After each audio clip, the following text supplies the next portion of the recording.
This program is part of the Cosmic Potato Podcast Network. For more shows like this, visit our website at cosmicpotato.com. Hey, listen! All right, you guys, podcast time. Make it so. It's me, Mario! I'm Batman. Strong am I with the Force. Are you telling me you built a time machine out of a DeLorean? You're a wizard, Harry. And welcome to World War G episode 178. I'm Troy. I'm AJ. And I'm Colton. Holy crap, Colton's back. Yep, I'm here. All fresh from Hawaii. And all Tatted up. Yeah. I know you guys are jealous. It's funny because when you got here, I asked you if that was permanent or not, and you had asked him the same thing. I had, I sent him a message on Facebook. Just like, dude, is that legit? He's like, is this look legit? And then, it was really weird. I don't know why. Pictures. I don't know why I thought it would be not permanent. You know, just curious. It's a really dark henna. It is. So the inspiration was Hawaii / Moana? No, there was no Moana influences on it. It's the meaning of it. So for those of you listening, it's a Hawaiian fishhook, which serves to give the wearer, and traditionally in Hawaiian culture, it's worn on a necklace, but it's supposed to give you strength and prosperity, and is also the symbol of the provider in the family. So, pretty good meaning, and I was just in Hawaii, and caught up in the moment. And just. But you realize you'll be answering questions about Moana, right? Oh yeah, and then when people are going to ask you. I got it. I mean, when I decided what I wanted, I was like, oh man, my girls are going to love this because it looks like Maui's fishhook. And Emily actually got a tattoo as well. Did she? Yeah, her very first one. Islands? Yeah, she got the Hawaiian island chain right here. Nice. So, looks pretty cool. They have it. When in Rome. Right? You know? Exactly. I know. Well, it's part of Hawaiian culture to get tattooed, so I didn't want to be rude and not get one. I mean, if The Rock does it, you know. Yeah, I'd be interested to see if he has a fishhook. I'm sure he does. I mean, he's Polynesian. He is Polynesian, and he was Maui in Moana, so it wouldn't surprise me. No.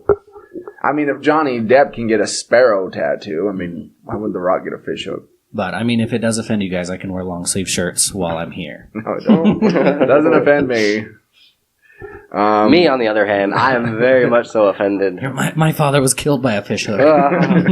Brings up memories every time I see you. He was killed by a Hawaiian. You're welcome. No, I mean, the rules with tattoos, just don't get them where the judge can see. Oh, yeah. So, you know, face and neck, avoid those. Yeah. Teardrops, out of the question. Stuff on the knuckles, you know. Yeah. But that should be fine, because I can wear a long sleeve shirt. Fear. Yeah. Next time you're in court, you can... No fear. Right next Only to God can judge me. No fear right next to your barbed wire tattoo. Yeah. All right.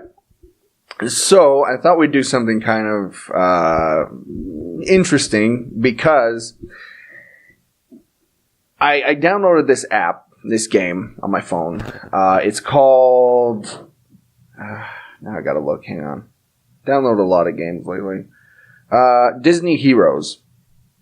And basically, it's kind of an RPG where you play Disney and Pixar characters. Where that's who's on your team. Kingdom Hearts? Is it like a... Kinda, but it's just, there's no, like, you know, original characters. It's all Disney and Pixar. Okay. So it's a turn-based game, right? It is, except one difference is the one thing I don't like about it is your team just goes and fights. You don't choose. They just fight automatically. Okay. So you're just kind of sitting there watching, which is weird. So it's predetermined based on just probability and who they're fighting. Kind of, yeah. Yeah. So that got me thinking. If we were to pick a 5-man Disney/Pixar team to fight crime, who would it be? and why did you pick those characters? See, I went more under the assumption it was kind of like you're assembling your Avengers team. Well, yeah. But like the same. threats, both good and evil. So I mean, I have some villains in the mix. No, that's fine. That's fine. Yeah. That's fine. So I'm sure they're in that game. Yeah, they are. So should we go one at a time or just the whole list and why? What do you guys think we do one at a time. One at a time? Explain our first picks. All right. Got some explaining to do. I'll start first. So every pick I had, I picked for a particular trait that the character had. So my first pick, I needed some muscle. Ratatouille. Right. Well, yeah. I needed muscle. I needed someone, who had the strength. So I picked Sully from Monsters, Inc. Mm-hmm. Okay. I was going to pick Mr. Incredible, but I thought maybe one of you guys might pick him. And he's past his prime. He got back into fighting shape. Yeah, but I'd rather have Wolverine than Old Man Logan on a team. So I picked Sully because he's strong. He can be fierce when he wants to. He can be scary. Yeah, but at the same time, he's also a nice guy. So, yeah. Okay. I went a different direction because I felt like I needed somebody that could lead this team into battle and conquer anything. So I ended up going with Shan Yu from Mulan. I think his war tactics skills would be pretty, valuable for the team. All right. Mm-hmm. So okay. He until he came up with Mulan, he was quite the threat. Yeah. So that makes sense. Yeah. For me, I also started with a muscle, and so I chose Hercules. Nice. So I didn't even think about Hercules. Yeah, suck it. I think he would destroy Sully in a fight. Yeah, it's basically like having Thor on your team. Yeah, he's my trump card. All right. My next pick might be a little surprising. I need someone who's good with tech, right? Who's got the gadgets. Mm-hmm. So I picked Finn McMissile from Cars 2. Okay. Yeah, the only really good thing about Cars 2, in my opinion, he was talked by Michael Caine, so, he's kind of suave, kind of cool. He's a cool car. He has all the weapons and gadgets and stuff. So, plus he can blend in. He's just got to close his eyes and he looks like a normal car. So, stealth. I could see it. Yeah. All right. For my second pick, I was leaning more towards, Hades, because I was thinking he'd have the whole underworld at his disposal, but then I was just like, oh man, but who beat Hades? So I also went with Muscle and went with Hercules. Nice. Yeah. That was a fist bump if you guys couldn't see that. Yeah, if you couldn't see that. For me, I decided if this list were to ever be made into a movie, it would need to have some qualities that a movie would have. So I selected a comedic relief, which is Mushu from Mulan. But then he also comes with the cricket. So they kind of go hand in hand. Yeah. But I think that would be a good addition to the team. All right. Plus, he's kind of an idea man. Yeah. All right. For my next one, I needed someone who can slip in and out of places. I needed someone who is a thief, who could steal things. I thought, who better than Aladdin? He can be he can talk his way out of things. He's kind of charming. Two of your picks so far have been charming and suave and debonair. I go classy. I go classy with my picks. They're all like Bond characters. I was thinking about Genie, but I thought the only way he does magic is if somebody wishes it. No, because he's free now. He's free. That's true. And which segues perfectly into my next pick. Okay. Genie! Oh, there you go. All right. I was thinking, because he could do it all, and you need somebody similar to Doctor Strange who can kind of use magic, but also creates. He can do anything. That's true. Yeah. Besides kill people. True. He can't kill people. Oh. And he can't bring people back from the dead, and he can't make people fall in love. Mm. Oh well. But that's okay. Those aren't very important at all. Well, killing people is pretty important. Yeah. But And for my pick, I also chose Genie. Yeah. Jeez. Boom. And Fist bump bump. again. For all those same reasons. Well, okay then. Troy's just getting ganged up. Fine. For my next pick, I picked someone who would be good in a fight, who would also be a good leader. So You've got quite a few leaders, haven't you? Well, not You're really. gonna have way more, chiefs than Indians. Aladdin, well, okay, so fine. I mean, they're just not gonna There'd be a power struggle with my team eventually. Yeah. Shang Li from Mulan. Okay. I went with the good guy instead of the villain. Oh. Because he's a good leader. He's a soldier. He can fight. So he'd kind of be my Captain America of the team. So. All right. Yeah. I like it. Okay. So I'm just going to give my last two picks, but that's because I was thinking I was going to choose Chanabog from Fantasia, because that creature is ginormous and he's like the devil. Basically the Satan. Yeah. Oh, and it's terrifying. I rewatched that movie not too long ago, and he is the thing of nightmares with all those ghosts and skulls and creatures. Besides that, and Mickey's segment, Sorcerer Mickey, that's a boring film. I'm just throwing that out there. Yeah. Fantasia's a boring film. Yeah. Anyway, continue. Then the other person that I was kind of like leaning towards is the Horned King from the Black Cauldron. Oh, yeah. Right? Yeah, sure. That'd be pretty... I mean, that's like a dated reference, but here's the synopsis for all those unfamiliar. It says, the Horned King is the main antagonist in the Disney's 1985 featured film, The Black Cauldron. His main plan in the movie was to find the Black Cauldron, use its powers to unleash an army of deadliest warriors dubbed the Cauldron Born. Like, if he brings the whole army, it's going to be like Lord of the Rings, Return of the King all over again. Yeah. Right? Yeah. But if you're not familiar, go and Google the Horned King. He's actually pretty terrifying looking. Right? Except for he kind of dies. I don't know. It's cheesy. He just gets pushed into the cauldron. Oh. Sorry, spoiler alert. Yeah, spoilers. It's like 30 years old, so whatever. I don't care. But then I was just like, well, wait a second. Disney owns Star Wars and Disney owns Marvel. So why can't we just have the Hulk and Darth Vader? Because it's animated. All right. They have animated. True. Adaptations. They have of both animated. Of them. Yeah. Boom. But were those created before Disney acquired Marvel? What? Were those animated adaptations before Disney acquired Marvel? Let me think.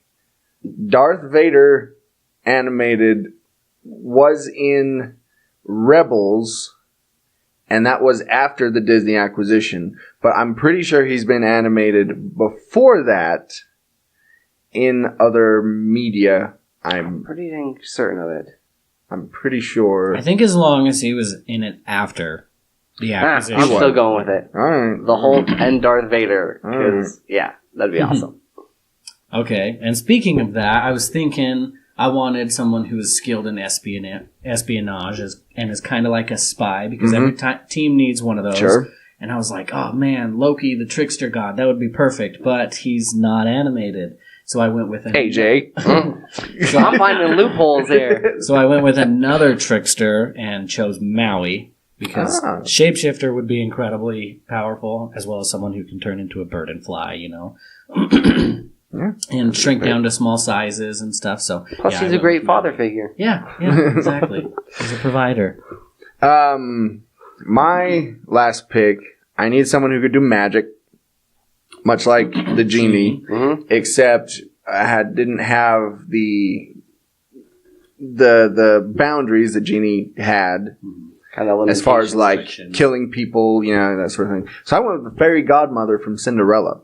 Oh wow. Who was all willy-nilly. This is like the League of Extraordinary Gentlemen and Ladies and Gentlemen. That spell, though, was midnight.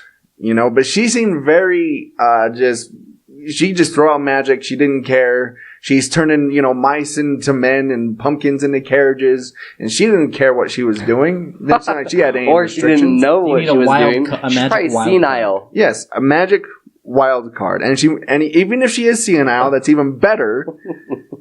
Because then It'd be easy to convince her to do something. yeah, she even has less restrictions. Like, all right, snap your fingers. Yeah. Yeah. We need to see some of these different things come to life.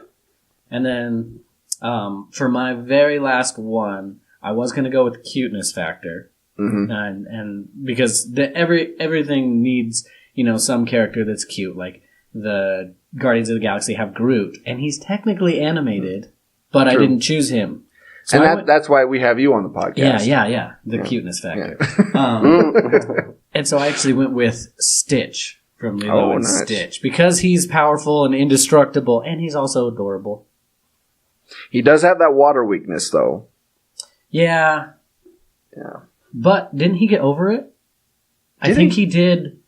I think that was part of the end of the movie, how he had to jump into the water to save. Oh, that's right. That's Yeah. right. He overcame that. All right. Well, there you go. That was interesting. Yeah. Your guys's were pretty much the same there for a minute. All right. And yeah, if those listening, if you want to, you probably won't because you never do. But if you want to, you can go to our Facebook page and talk about put your team that you'd like to see put together, Disney and Pixar team. Okay, so we have another segment we're going to do that Colton came up with. It's called Copyright. Mm-hmm. But not like the traditional copyright, and Yes. in that traditional sense where we're stealing content, even though we are, from another source. We decided, since, as Troy pointed out just a few minutes ago, you guys never do anything, we would steal... Talk to you, listeners. We would steal the Q&A portion from other sources. So, for example, this one we chose Ear Biscuits, the Rhett and Link podcast, and they have a bunch of listeners who, ask them questions. Actually participate. And Do you feel like there's any animosity or Troy's not lashing out at you guys? But we Don't take feel like until our listeners start, asking us more questions, besides the ones who do, and we're very grateful for those ones that do call in on the cat phone, Yes. and ask us Nate, questions. Joel. We will take questions from other sources and answer them ourselves. So for this last week, and that's why we're calling it copyright, because we're copying the material, but we're doing it right. We're doing it right. Boom. So we're going to be answering questions from last week's episode of Ear Biscuits, which is called Rhett's Proposal, I think. Mm-hmm. Yeah. And then, Rhett's Proposal Story, AMA. So you go check that out if you want to listen to these and hear their answers as well, if you don't already listen to them. So for question number 1, and I'll pose that to you guys. Yep. If I were a splurgy person, I would hire a maid once a month because chores suck. What is one thing you would like to splurge on more often, and why don't you do it? I think I'd like to splurge on more often. I would say something I would like to splurge on, and AJ can attest to this, video games. Yeah. Oh man, that was mine. Oh, well, I would love to buy more video games if I could, but the thing is, they're between $50 and $60, and I can't buy one knowing that I may or may not enjoy it. I have to know that I'm going to enjoy it. So that's why you do all this research and and the video games I have, they're like, I mean, they're like sequels of each other. Right. I have Injustice 1 and 2. I have Disney Infinity 1, 2, and 3. I have, Uncharted 4 and the other Uncharted games. I have all the Lego games. Games I know that are going to be fun to play and that I'm going to enjoy. A sure thing, but occasionally you'd like to try a wild card. I would. I'd like to go out and buy the latest video games, but I have to know that I'm going to enjoy it. Mm-hmm. Yeah. You might want to check out GameFly or another service like that. I mean, it's $10 a month. Yeah, I did do GameFly for a second, but I don't know why I stopped. Well, because they freaking take forever to send the games. There could be that. It takes yeah. so long. So yeah, that's mine. All right. For myself, I think it would probably have to be more vacations or going to the movies more frequently. Sometimes it's bad, like especially with like movies.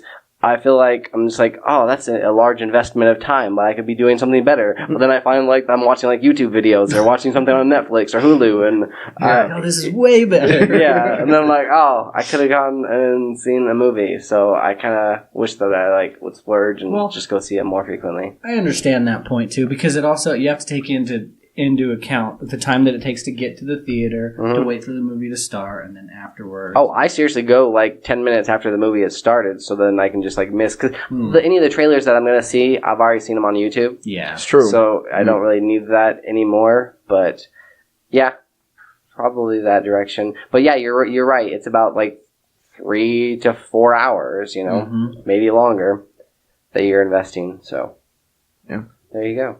Yeah, and then to add to Troy's point, because video games is something that I would also like to splurge on. I do all over. You just like splurge all over those video games. I do more subscription-based games like World of Warcraft, and whenever they come out with a new expansion, they give you the option to buy the base game, which you can, or you can buy, like the season pass version of that as well, where it comes with like, a couple extra things that are really cool, and then it comes with things that are available in later. Other games, and stuff like that. So I have to choose between, just the $60 or the $80 or anything. So yeah, just adding to that point. All right. Sweet. All right. So next question. Just really quick on that. It's kind of funny. So pretty much we need all to trade lives then. Because right? AJ is really splurgy when it comes to video games, and I'm really splurgy when it comes to movies. Right. So, all right. So, question number 2. Well, that's why this podcast has some cohesiveness and works really well, because the things that we lack, the other people make up for. Yeah, like my cuteness factor. That's true. He is the cute one of the group. You keep saying it. It's been like it's getting less and less cute, dude. Yeah. All right, and so question number 2. It's best if you don't say it and just let your, charisma and charm come out. Yeah, just like that sentence. Yeah. Just kidding. What is the strangest hobby you've ever had? Strangest hobby. I've had a bunch of hobbies. Back in elementary school, I used to collect pencils. I still have a whole pencil box of them that I've never used. They're unsharpened ones, but it was really cool because you'd get to save up a quarter and you'd take it in there and then you'd put it in this pencil dispenser. Oh, the ones that are wrapped with the plastic and they have the cool sometimes holographic stars or something. Yeah, or it was sports teams or anything else like that. I collected the heck out of those. And you still have them? I sure do. That's cool. Weirdest hobby. Well, like I said, I've had a bunch. I used to collect Chevron cars when they were a thing. I used to collect Pepsi cans from Episode 1, Star Wars Episode 1. But I'd say my weirdest one, man, I'm trying to think if I can remember what it might have been. Get any weirder than what you already are.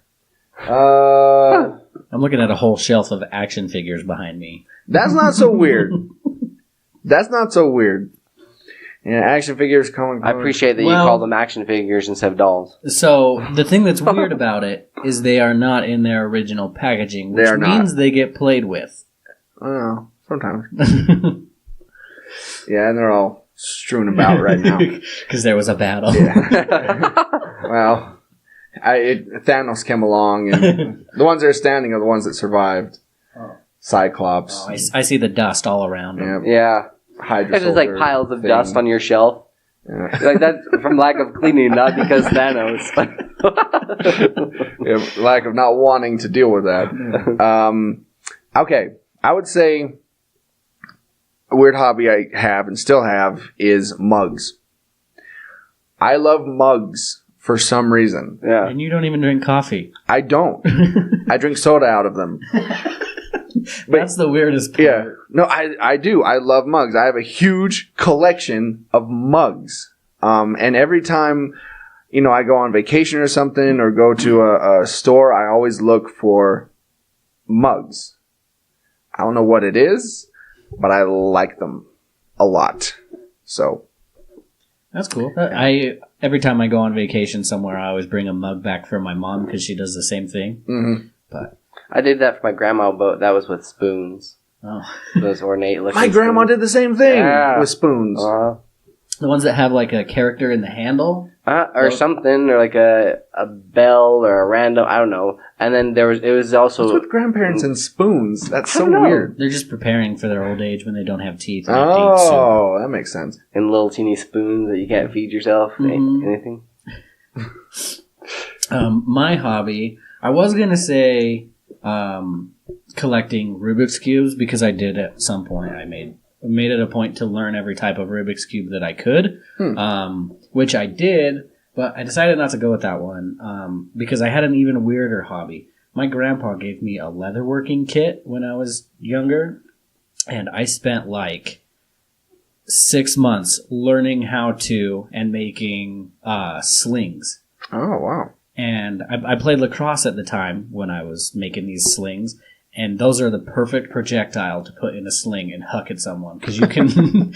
I mean, it's about the speed you would throw it with a lacrosse stick, but it's way more accurate for some reason. Because slings, you can hit like a tennis ball sized thing from 10 yards away. It's ridiculous. But yeah, so making slings was that. I also sculpted clay for a while. Did you paint it? Yeah, I did. That's cool. Yeah. Like I bought books and stuff on sculpting clay. That's a pretty common hobby. I guess that's true. Well, did you want to do any like clay animation with it? That was part of it, yeah. Okay. Man, until you realize the time commitment that Yeah, takes. and I realized, this is difficult. I don't want to do this anymore. Yeah. All right, next. All right, so this question's kind of a throwaway question. It's pretty obvious how you would achieve this, but brainstorm. How would you get a giraffe to the top of a 40-plus story skyscraper? Is it under construction or is it already there? It's already there. Oh. Helicopter, pulley, wench, kind of. Well, I mean, it depends on the building because, how big are the doors? I mean, you could bring it in that way and just walk it up the stairs. Or Lead it with a carrot. A crane. I'm thinking probably a crane. But then you have to put the scaffolding and everything else in the way. That's why I was thinking helicopter. Just pick it up and... Yeah, that's true. The bat wing. Superman. Have Superman do it. Right? And all of your guys' answers are keeping the giraffe alive, unlike mine. Oh! Chop it into pieces. Piece by piece. Killing baby. the giraffe. Oh, okay. That's the best way to eat an elephant. All right. That was a good question. All right, number 4, and this is the last one. If you could know the absolute and total truth about one question, what question would you ask? Oh, this is a really existential question. It is, That's because you don't pretty want to. You got to walk the line between wanting to genuinely answer it and being like too religious. Yeah. Here, because I don't want to, but I would really like to know what happens when you die. That's probably my question. Or where's Waldo? I could send a couple guys over your house and they can answer that for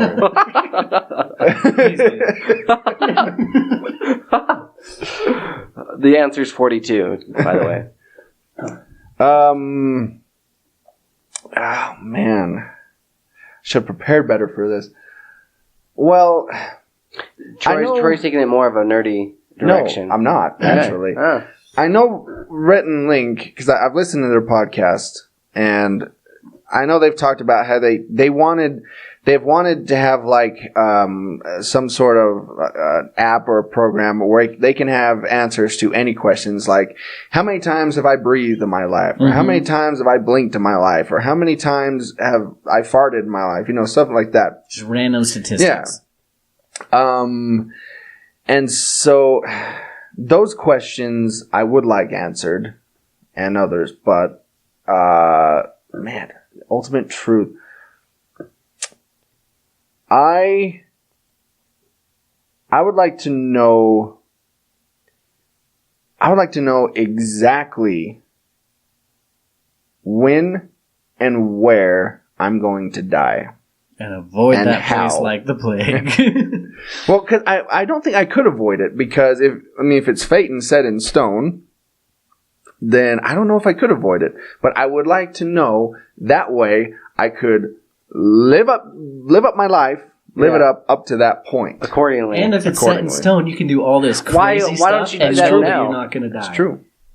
That's the direction that I was leaning more towards as well. Wanted to know like the exact date and time. The anime Death Note kind of, they had like the whole writing up above these people's heads that it was set in stone. This is when they're going to die, and it was just like a countdown to when it's going to happen. Yeah.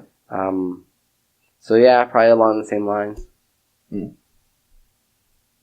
got deep. I did get deep. Okay, so you guys know when you're going to die, and I'm going to know what's going to happen afterwards. you die. Yes. So then you can See, plan like the accordingly. podcast again. We're the perfect team. This here. fits. Yeah.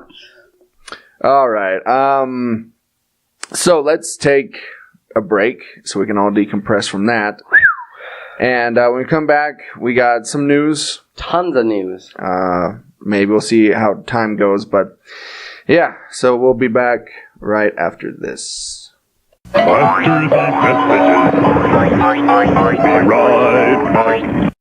Thanks, Joy. Hi, everybody. This is Sean Ray. And John Irons. And we're the hosts of Cosmic Potato, the Super Fan Talk podcast. We're a show that has a little bit of everything. Yeah, we talk about movies and TV and cartoons, entertainment news, and every show has a different theme. That's right. We might discuss anything from our favorite bad movies to who would win in a fight between C-3PO and the Tin Man from The Wizard of Oz. Yeah. That was episode 41, a classic. You can download that episode and all of our other episodes on iTunes and Stitcher.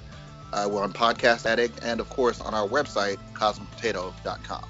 It's special guests and movie news and geeky nerddom and nerdy geekery and lightsabers and Time Lords and Ninja Turtles all the way down. So check out Cosmic Potato, the Super Fan Talk podcast.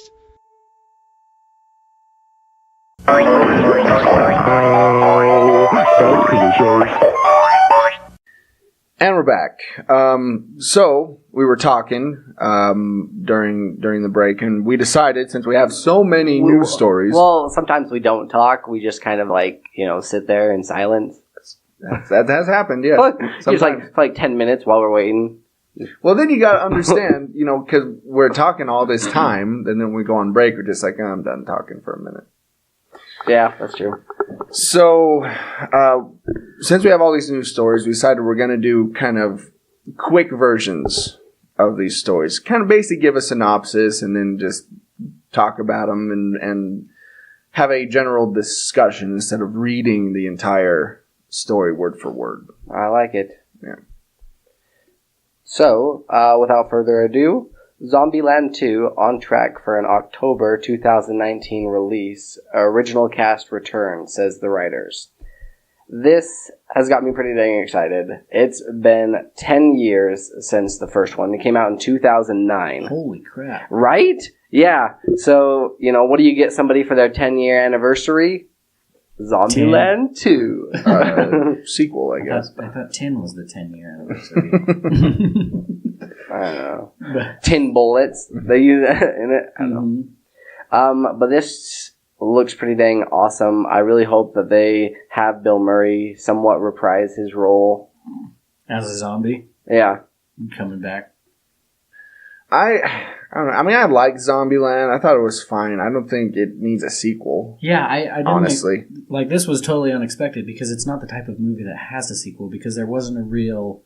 Like, they didn't leave it open at the end. It was kind of, we wanted to get to this place and now we're all... We accomplished together. this. And well, and that way you get the aftermath of it all, right? Them going on. After, what next? Because you get to this, you accomplish your goal, and then you're just like, well, what do we do from here?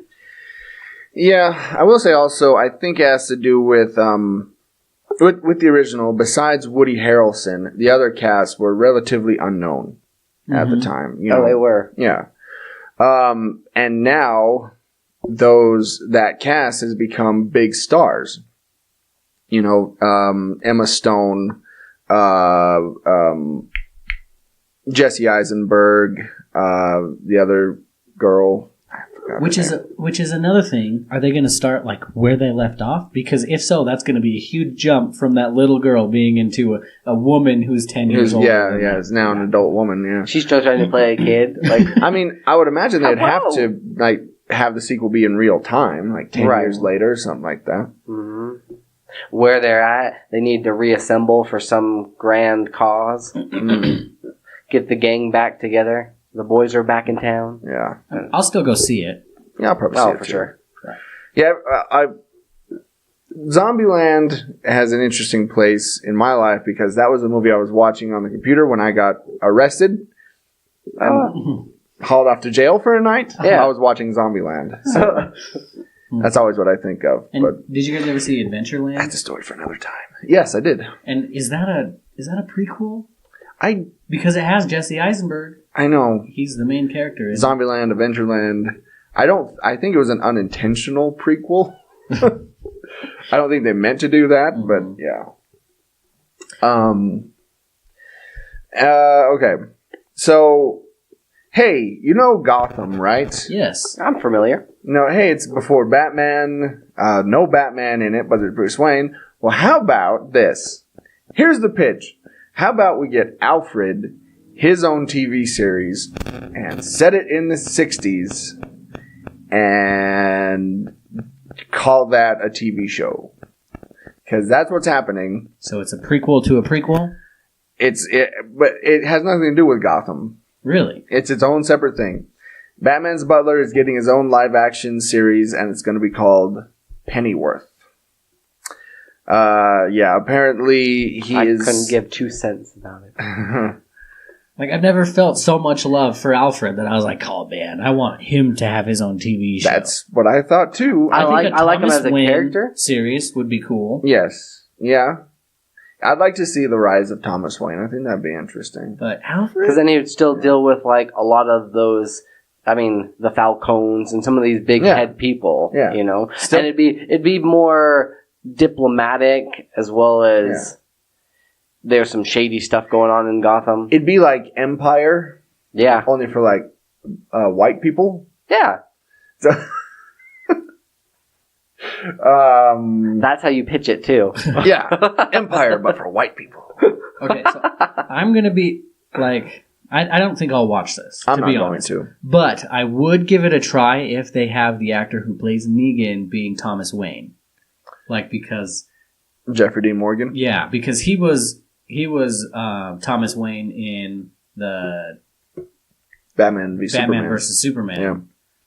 And I thought he was an excellent choice for that. Yeah. He just looks like Thomas Wayne. He does. But so I'll give it a try if they have Jeffrey Dean Morgan play it, which they won't, so I won't. Yeah, he said that he would like to come back and reprise his role as Thomas Wayne in, like, Flashpoint, because Thomas Wayne became Batman instead of Bruce Wayne, so he'd like to do that, but other than that, he's not really open to Joker. it. Yes. Yep. Good story, by the way, if you've never read it or seen the animated movie. Oh, yeah.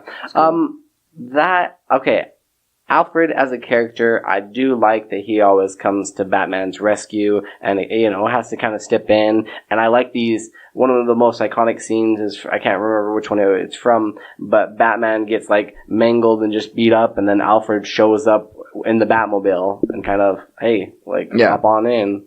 Like, let's get you back home, sir. And drives off. And I do like the fact that he is kind of more of a MI6 character, that background to him.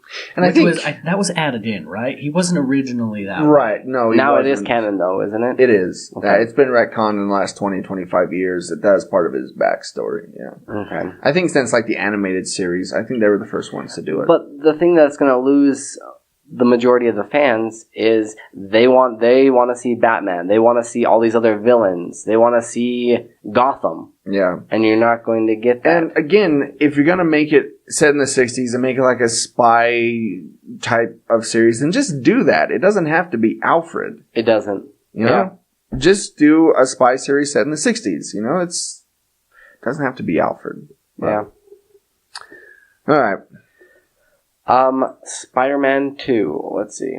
Jake Gyllenhaal is going to be appearing, or is going to be one of the stars in Spider-Man 2 Homecoming, the sequel. Okay, so when I first heard this, you guys remember the movie Life? Yeah. Very much so. Ryan Reynolds and Jake Gyllenhaal. Yes. And how everyone was thinking that it was going to be the prequel to Venom. Yeah. And then when I saw this, that Jake Gyllenhaal was going to be in the Spider-Man sequel, I was like, oh man, it's going to be Venom. Mm-hmm. But then I read the article. It was not the case. Isn't he? But that would have been really cool. That would have been cool. Isn't he supposed to be Mysterio? Yeah, Mysterio. Yeah. But that'd be cool. I wanted to see Mysterio in a Spider-Man film. And I think it could work because, like, he's been in some really awesome movies. I mean, two of my favorites are Donnie Darko and Nightcrawler. Mm-hmm. And if he goes that direction with it, I just worry that they're going to make him over the top and not as dark and menacing as he possibly could be. Like the Riddler, Jim Carrey Riddler. Mm-hmm. Jake Gyllenhaal is one role away from being crazy Nick Cage. Like, he's right on the edge. You think so? Yes, I can see it in his eyes. He's a better actor. He is. It seems like he could take those roles. He could. Yeah. Like, he's gotten really close. Yeah. Just going all Nick Cage. But I think, I mean, like I said, yeah, he's a great actor, and he was up for Spider-Man several years ago. When Tobey Maguire got it. Yeah, after Seabiscuit, he got injured. He was the next one to reprise the role, or take on don the Spider-Man, I don't know, mask. All right. Yeah. It's you. It's me? It is you. Oh, yeah. Yay. So, Xbox has just released, or has said that they're going to release, an adaptive controller, which is a really cool, for, people with physical disabilities that can't hold a controller. There was one person in the video that had, and we can post this on the page if you guys are interested in seeing it. He only had one hand, and then his other hand was like he had a pinky and a thumb, and so he, wasn't able to play Xbox the way that everyone else did, and so he had to jerry-rig his own ways to do it. And so they released a controller. It's like a big square that has two really big buttons, and then a few other smaller buttons that makes it a lot easier, and they can be programmed to any controller commands for. I don't know if you guys were able to look at the specs of it, but it looks really cool. Here's a picture of it right here. Oh, that's pretty neat. So it looks like a little tiny drum set, honestly. Yeah. But it has all of these like adapters, like really big. Let me turn my screen this way so that you can see it better. It has like big buttons, and it also comes with a regular controller for people that have like. I don't know why you would need to use your feet, but if you don't have any arms, yeah, but or just lazy. That's the obvious. But yeah, the video was really cool. They actually had one person in it who they were twins. There were two brothers, and one of them was in a really bad accident, and he couldn't. And what they did before the accident was they would play games together, and then afterwards they couldn't do that in the same way. But the controller made it so that they could, and it was really uplifting for them. So you guys should check out the video if you haven't seen it already. I do. It's really awesome. I do really like this. One of the families that I'm really pretty close to, their little boy, he's in a wheelchair, and he doesn't really have much range of motion. He can't move he's a quadriplegic, and so they've actually got for him, he wears these kind of similar to glasses that he can just look, and then when he blinks it changes the page, or he can read all these different texts or watch movies, and he can do all sorts of other stuff, and even surf the web. And he's less limited, and I think that's really kind of admirable what they can do and what Xbox has kind of stepped up to do. Mm-hmm. Do you think that, I mean, I know they're trying to make it accommodate everybody, but they're going to run into a lot of case-by-case scenarios. Mm-hmm. And that's why each button is programmable to do any sort of command on the thing, but they so if do you're have limited ways, in this direction, you can also do this. Yeah, they do have ways to make it so that it fits pretty much everyone. And they go over this in the video and then the article that's on news.xbox.com. But yeah, I think that it's pretty adaptive to specific scenarios, and they also seem like they're willing to work if it's not. Like, to do extra things to make it work for that specific individual. Is it come at a pretty high price? I don't think that they released a price, but I can look. I have the article. Oh, it's $100. Oh wow, okay, that's not bad. No, yeah. Especially not when compared to like medical expenses that these people already have. Yeah, it's like they could easily have made it like $250 to $500. And that's another thing with this. Video games somehow could be good therapy for some of these people. Oh, absolutely. Yeah, for sure. Oh, good for them. I'd love to say there was a completely altruistic thing they did, but we know Microsoft. Yeah, that's not always. How can we make money off of handicapped people? Just saying, I always want to look for the good in people, but right, it's hard not to want to be more cynical and see what's in it for them. Yeah. All right, let's take another break, and when we come back, we'll do our rapid fire news part 2. So we'll be back right after this.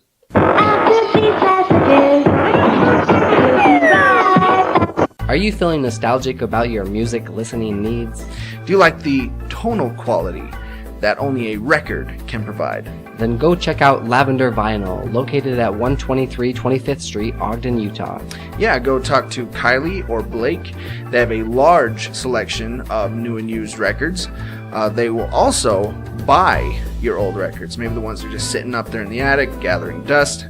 And if you can't find anything, they'll be more than happy to pre-order it for you. Now, you can always find them at lavendervinyl@gmail.com. You can also check out their website, lavendervinyl.com, or give them a call on the phone, like a normal person, at 385-240-0336. Be sure to tell them that World War G sent you. Now back to the episode.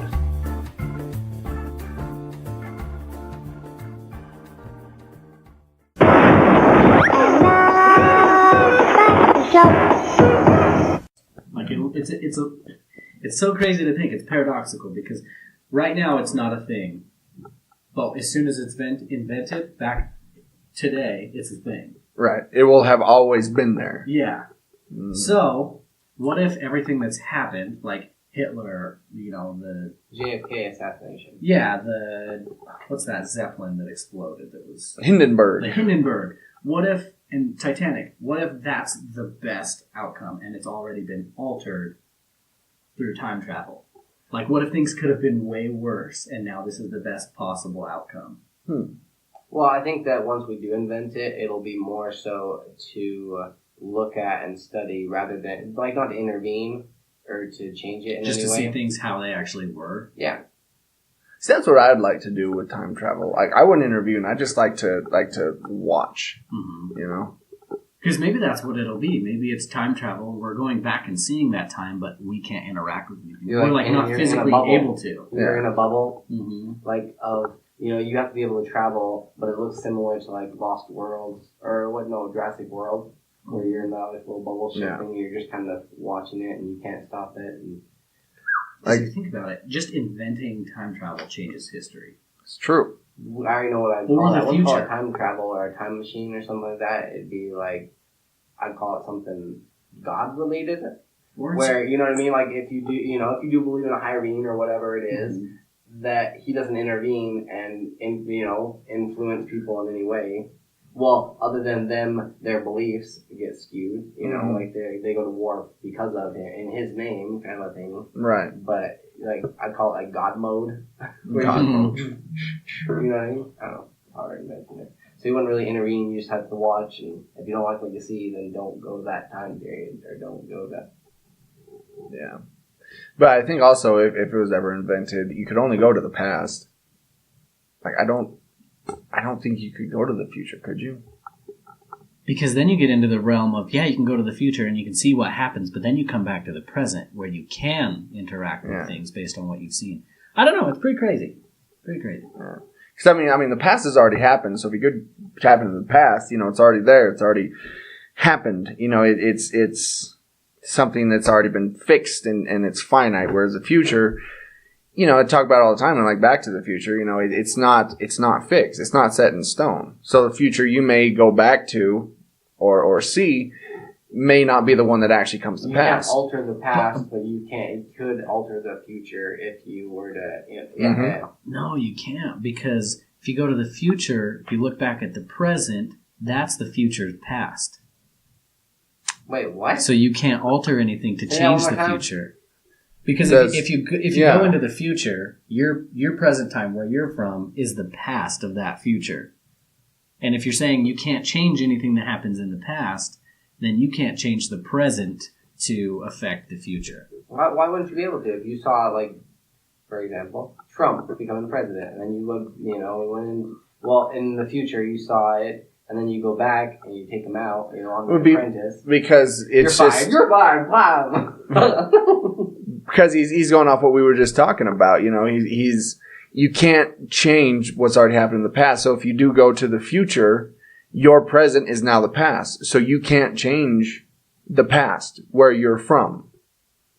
Because you got to think of say you go to the future, and that's currently your present because you're there. Right. You can't go back and change the past. Because we just talked about you can't go back and change the past. But then you go back to your time. Which is the past of the future. But then you could still alter it, couldn't you? You could try, but I don't think you'd be able to because you can't change the past. And that future you just saw, you're now living in the past of that future in your present time. Exactly. Really, I'd like to go in the past and just look at what people actually look like. Yeah, that's me. Yeah. Me too. Like, what did George Washington actually look like? Was he kind of a dick? Were his teeth really wood? Yeah. No, I just want to see him bite into an apple. They actually weren't. That's actually proven. They weren't wood. Oh, really? No, they were a mix of there were some animal teeth. There were some other things. That's crazy that they just implant that into his face. Or do you think they were like dentures? Don't look a gift horse in the mouth. They were dentures. Okay. Yeah, and as long as they weren't embedding animal teeth into his gums, I'm okay with that. Yeah, they were like actual dentures that he would put in, but they were so hard to keep closed. That's why in all the pictures you see, his mouth is so like tightly closed. Otherwise, it'd be like popped open and stuff, and it sounds exhausting. Yeah. I'd like to see what Jesus was all about. Yeah. See how his miracles were. Yeah. It's like that episode of... You guys seen that episode? Look over there! He puts wine in. Oh, look. Water's wine. You guys saw the Family Guy movie, right? Yeah. Yeah. He's got his fingers linked together. Anyways. Witchcraft! Yeah. Hey, we're back. Welcome back. We have been for a while. Yeah, we've been for a few minutes. Yeah. Got quite a bit of our time travel discussion in there. Oh, nice. Yeah. Okay. So let's run through some of these other news stories really quick. All right. Lord of the Rings TV series. That's it in a nutshell. Lord of the Rings TV series will follow young Aragorn, which is actually pretty dang cool. I'm kind of like looking forward to this because you already know him as the king. Now you get to see all these different things that he did that made him kingly. Should be the tagline of the TV show. Yeah, and we already know him as the king. Long live the king. Yeah, and if I could pick a character to follow, like their past, it would have been him. Yeah. And plus, we already got Legolas's past, even though it's For some reason, they put that in there. Put in the Hobbit, yeah. Because he would have been the other one that we would choose. Mm-hmm. Or Gandalf. Gandalf would be interesting. A young Gandalf. Played by Jude Law. There you go. He just plays all the young wizards. It wouldn't even be a young Gandalf, because Gandalf has always been old. Gandalf, I think, is thousands of years old. Yeah. But he's always looked that way, because he... Has he? Well, he's a god. Not until he became the White Wizard. No, I think when he was Gandalf the Grey, he was just a wizard. But anyways, that's not what we're talking about, guys. I don't know. Sorry, Gimli, that's who I'd like to see. And I'd like to see more dwarf women, what they look like, with their beards. These dwarf women pop out of the ground. Which is, of course, ridiculous. But yeah, I mean, that should be. Again, if they make it, like we said before, if they make it sort of Games of Thrones-ish with that sort of budget and that epic scale, it should be good. It would be kind of interesting, because then you'd get to see like some of these other battles and other things take place. And his whole life would have been during The Hobbit, wouldn't it have? I don't know. But around that time. The Lord of the Rings timeline is completely it's foreign to me. That's not something I've ever really dived into. It's all elvish, Yeah. Well, and he's a man, so he's actually younger than Frodo and Sam and all of them. Mm-hmm. It's true. Yeah. Because they're probably around the same age, because they're in their 30s, I think, or their 50s. I don't know. I can't remember. I know Bilbo. Any predictions? If you had to guess who they'd get to play, he wouldn't be reprising a role, but who they'd get to play? Aragorn? Yeah. My guess is... Well, how young are we going? Like 20s? Is that when it's going to be set in his 20s? I'd say sort 20s and 30s. Sort of a solo type of thing. Mm-hmm. Like take place 10 years before Lord of the Rings happened. So, honestly, the guy who plays Oliver Queen, what's his name? Stephen Amell? Stephen Amell. I think he would be a good Aragorn. I was going to say, if he wasn't on Game of Thrones, Kit Harington would be a good Aragorn. Young Aragorn. What about Jake Gyllenhaal? Yeah. Jude Law would be a good young That could actually work. No, honestly, they'll probably go with the young, unknown British actor, I'm sure. Yeah. Someone with rugged good looks. Mm-hmm. All right. You guys don't have to ask. I'll play him. Okay. This is my burden to bear, I guess. Okay. Yeah. So they're gonna have you in a wig, or yes, they'd have to. I'm okay with that. If I make that kind of money, dude, I'd wear whatever. Okay. So I just learned about this movie a couple of days ago. Happy Time Murders. And if you haven't seen the trailer, don't. Well, it's a very adult trailer. But it's a Melissa McCarthy movie where it takes place in a world that posits that puppets and Muppets are real. They're just part of life. And Melissa McCarthy plays a police officer, and her partner is a Muppet. And the plot is that there's somebody that's going around killing Muppets. There's a serial Muppet killer out there. And Sesame Street is not happy about this. They're not having it. They are suing Happy Time Murders for tarnishing, quote unquote, their brand. Because in the trailer it says, no Sesame, all street. That's what it says in the trailer. Yeah. I can see them suing for that reason. Or at least attempting to sue, but okay, there's a very popular Broadway play called Avenue Q. Mm-hmm. That is all Muppets, and it's a really dirty play. So I don't know why they never sued them. Why are they okay with that? Because I don't know. I just think you're at a low point as a corporation when you start suing someone for a reason like this. Well, it is. Disney does own the Muppets. Maybe that's why. Because it's Disney. Yeah. And Disney will sue you. They've got all the time. They've got all the money. Which is so funny because they have all the money. Why do they need to sue you? So they can have more money. Creative rights. I mean, I guess if it was on like a smaller scale and say, for instance, you came up with this character that was exactly like Black Panther, and you didn't get any of the money or rights for it, right? You'd probably be pretty upset about that. But where it's Disney and they don't really need it, I would think they would almost be kind of endearing. You're like, oh, okay, you know, a different form that they're using similar characters. I wish that companies were like that, but they're not. They're not. They're like, this is mine. They're like toddlers. They're the Hulk. This is my property, and you can't even have something So much that as looks look like at it. Don't even think about it. I mean, take my property and go home. Take my IP and go home. Yeah.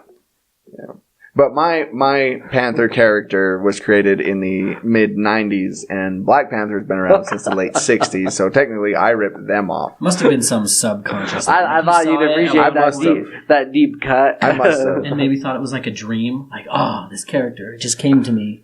In a dream. I thought they ripped me off, but no, they didn't. I completely ripped them off, just didn't realize it. Boba Fett is moving forward in the works, and it's going to be the director of Logan, James Mangold. He's going to be directing it, which he's done. The two big claims to fame is Logan and 310 to Yuma. Mm-hmm. Which this kind of fits in that films. Yeah, and it kind of fits into that grittier, darker realm. So if they go that direction with Boba Fett, he'd be pretty dang interesting because we really haven't gotten much screen time with him. Let's make it a western. Let's make it a space western. Yeah, you know. Yeah, I mean, Logan. Firefly. Logan was kind of a western. You know, obviously 310 to Yuma was a western. Mm-hmm. More or less. No, just 310 to Tatooine. Oh, nice. I like it. No, I mean, there's been rumors that a Boba Fett movie was coming, and now it's been confirmed, so... How do you make him kind of a deeper character than what he is? Because he's just kind of been in the background, and the best story that I've seen from Boba Fett was the Bounty Hunter video game. No, that was a good game. Right?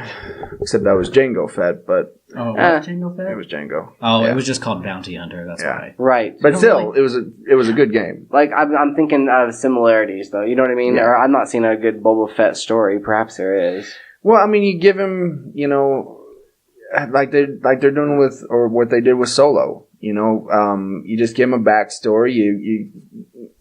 You know, you see the rise of him in the bounty hunter ranks. Mm-hmm. You know, coming up in the underworld, and you know, that's it could be good. It could be good. The article also mentioned that they're making an Obi-Wan Kenobi film. Still a rumor. Still a rumor? Still a rumor. That hasn't been confirmed. Yeah, but it would be pretty dang awesome. Oh, it'd be great. Yeah. I like. You know who they'd have to get though? Ewan McGregor. Yeah, and he's about the age now. Mm-hmm. Yeah. He actually said that he would be up for it. Yeah. He wants to play Obi-Wan again. You know the movie that I want to see? Or it would probably be a TV show. Jabba the Hutt. So it's Boba Fett-esque, but it's after Boba Fett dies and he gets eaten by that thing. Mm-hmm. So someone finds his armor and puts it on, but everyone still thinks that he's Boba Fett, and so he gets into all these wacky adventures because people think that he's him. I think that would be pretty Or he can't get, once he puts on the helmet, he can't get it off. Oh, yeah. So he's just like, oh no! That would be a funny comedy series, actually. Yeah. Gets into all these crazy adventures, and he's making money, but at the same time... it's like, yeah, I'm Boba Fett. You're scared of me because I'm Boba Fett. I'm definitely Boba Fett. And that's not my original idea. I saw someone make a post about how that would be funny. So I'm not stealing that. So anyway. Copyrighted. Copyright. Yeah. Yep. Trademark. Patent pending. Disney, don't sue me. Please. We have no money. All right. Oh, yeah. I'm so sorry. I was completely thinking. I was like, all right. I can't help it that I actually okay, sound like great, we're done. And that's a wrap. Yeah, everybody. Good job, guys. Yeah, high fives all around. Okay, Amy Schumer. I can't stand the woman, but she got a podcasting deal with Spotify in the amount of $1 million. And I brought this article to your guys' attention more to get kind of your take on it. And that's quite a bit of money for a podcast. Typically they're just doing it on their own. Yeah. On their own dime. I think this is the first time somebody has paid somebody to do a podcast. Most of the time, somebody just starts it up on their own. Yeah. And this is ridiculous because... Why do people keep giving her money? I don't know. Because I don't like her either. I don't think she's talented. She's not funny. She's really... Like, I don't mind it, but she gets pretty dang crass. I think they should do a live-action Muppets. Yeah, it's... yeah. Right. Anyway. Yeah, and people are talking about, is this going to change the podcasting landscape and blah, blah, blah. No, it's not going to. It's going to make other podcasters angry. And it's also, I think, going to... Makes me angry. Right? But it's going to take a lot of other people are going to try to start it up because they want a deal. You know, it'll be like Netflix with their comedy specials where everybody's got a comedy special. And I think it won't... I don't think it might help shed some light on podcasting as a legitimate form of news and a legitimate outlet, like entertainment outlet. But other than that. Yeah, there's a few ways this could cause problems now that I think about it. Because just like you were saying, other celebrities are going to come along and going to want to do the same thing. Mm-hmm. And they're going to have this team of like producers and writers behind them, and it's basically going to become a TV show. That's how they're going to treat it. Right. And so it's going to be, you know, this cookie cutter, scripted form of entertainment, and it's going to really damage a bunch of, you know, the lesser known podcasts like ourselves, and hopefully it won't, because I could see people being uninterested or starting to get uninterested with podcasts if they become so mainstream, scripted and overly produced. They're not supposed to be scripted. Podcasts are a discussion. There's a topic and people talk about it. That's why people like it, because they like, you know, off the cuff, you know, opinions about things. But I don't know. It becomes an audiobook if it's scripted. Yes. And I don't think Spotify is going to give Amy Schumer $1 million just to have her on the microphone and just like, okay, now go. You know, I think there's going to be stipulations and talk about this or talk about that and certain agendas and key points that she has to get to. And it's like a talk show. Well, and then another thing, they're not going to have ads where she talks about something. They're going to have commercials. I guarantee it, where it stops that audio and starts, you know, something else. It's probably not even going to be her voice. It's going to be like a tied ad. What Spotify already does, if you didn't subscribe to it, you know, they're like, watch this ad for the next 30 minutes, or to get the next free 30 minutes of music, you know, uninterrupted music.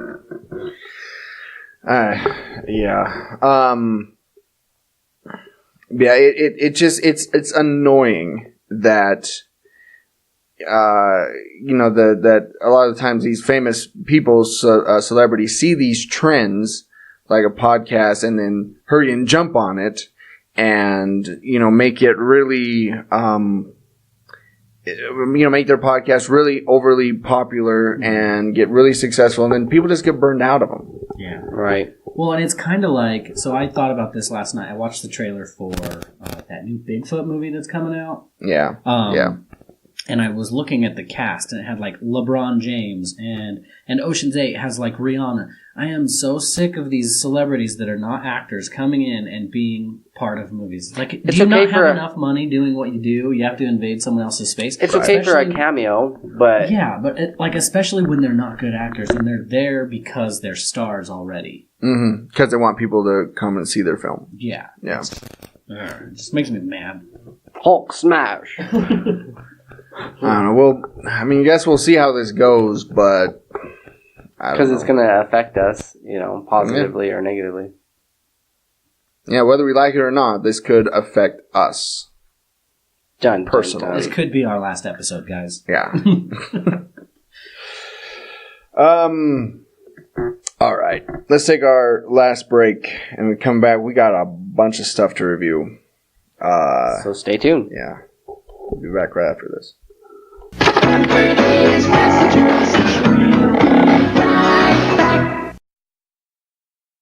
On the historic streets of Ogden, there are two kinds of people, readers and non-readers. Here's where you can find their stories. Booked on 25th Street, located at 147 Historic 25th Street, Ogden, Utah, 84401. Yeah, stop by and say hi to our friend Marcy. You can pick up a new or used book, or you can sell your own used books. That's right, you can get 10% store credit on what they can sell the book for. Stop in and say hi, or call them at 801-529-7720. You can find them on Facebook at facebook.com/bookedon25th, or you can email them at marcy@bookedon25th.com, or visit their website, bookedon25th.com. Be sure to tell them that World War G sent you. Now back to the episode.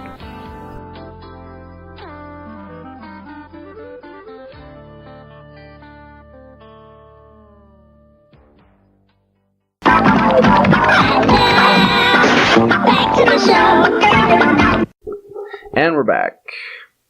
And we saw a lot of movies between the three of us. Mm-hmm. So let's talk about the movies that we saw. And I actually saw some movies, which is unusual for me. It is. I'm not as movie going as you guys are. But since I took a 4-week break, I had some time to see movies. Mm-hmm. Just maybe in that a few. time.